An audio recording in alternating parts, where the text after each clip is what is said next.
கடவுள் எனக்குள்ள, கோயிலில் இல்லை. கடவுள் எங்கே? எனக்குள்ள. திருப்பரங்குன்றம் நான் தான். திருப்பரங்குன்றம் நான் தான், அதாவது நீங்கள் தான். நீங்கள் பேசினா திருத்தணியில் போய் எதிரொலிக்கும். திருத்தணினா யார் உன்னை தனிமை பற்றி கேட்டுக்கிறானோ அவனுக்கு போய் என்ன பண்ணா எதிரொலிக்கும். ஒருத்தர் சிரிச்சா யாருக்கு பிடிக்கும்? நெருக்கமானவங்களுக்கு. இப்போ திருப்பரங்குன்றத்தில் நான் சிரிச்சா திருத்தணியான உங்ககிட்ட போய் என்ன பண்ணாது எதிரொலிக்கும் அப்படின்னு எனக்கு புரிஞ்சிச்சானா இந்த சண்டையை பார்த்து வேடிக்கையாக இருக்கும், தமாஷா இருக்கும். அடடா ரெண்டு பேரும் என்ன பண்ணுகிறானுங்க, யாரும் விட்டு கொடுக்க முடியாத போராடினுக்கிறாங்களே. அப்படி தான் இருக்குது எனக்கு. ஐயோ பாவம் இந்த மனிதர்கள் இல்லை, ரெண்டு பேருமே விட்டு கொடுக்க முடியாத, ரெண்டு பேரும் விட்டு கொடுக்க முடியாத போராடணும்னா அரசியலுக்கு தான் முடிவு எடுக்கணும்.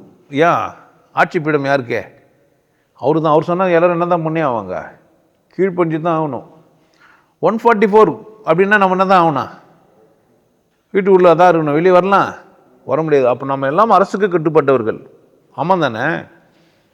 மதத்துக்கு ஜாதிக்கு கட்டுப்பட்டவர்கள் நம்ம இல்லை, ஆனால் அரசுக்கு கட்டுப்பட்டவர்கள். அப்போ அரசு சரியான முடிவு எடுக்கணும், நமக்கு ஒத்துக்கணும். அரசு எந்த முடிவு வந்தாலும் என்ன தான் நம்ம பண்ணால், அரசு முடிவு எடுக்காமல் தவிச்சா.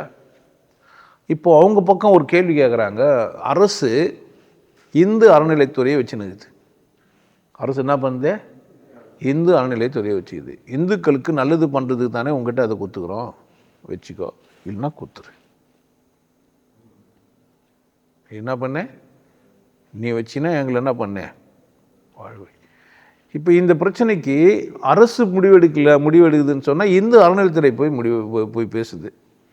ஏன்னா அரசில் ஒரு அங்கம் என்ன தான் இந்து அறநிலைத்துறை இருக்குது.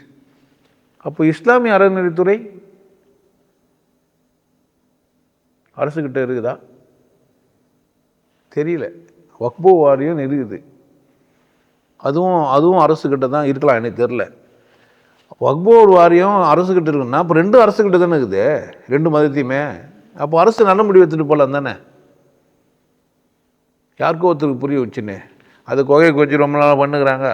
கலாச்சார ரீதியாக நம்ம இப்போ தான் இங்கே வந்தோம், நம்ம என்ன சொல்லலாம், நம்ம இங்கே தான் வந்தோம், நம்ம அழகாக ஒரு தர்கா கட்டிக்கலாம், நல்லா தர்கா பள்ளிவாசலோ ஏதோ ஒரு சிறப்பான ஒரு விஷயத்தை செஞ்சுக்கலாம், இன்னும் நான் சிறப்பாக நல்லா பண்ணித்தரேன் சொல்லலாம் தானே. அரசு சுமூகமாக போயிடும், மேட்ரு முடிஞ்சிச்சு. அவங்க அரசு பேசும்போது யாராக இருந்தாலும் என்ன தான் பண்ணி ஆகணும், கட்டுப்படுத்தணும்.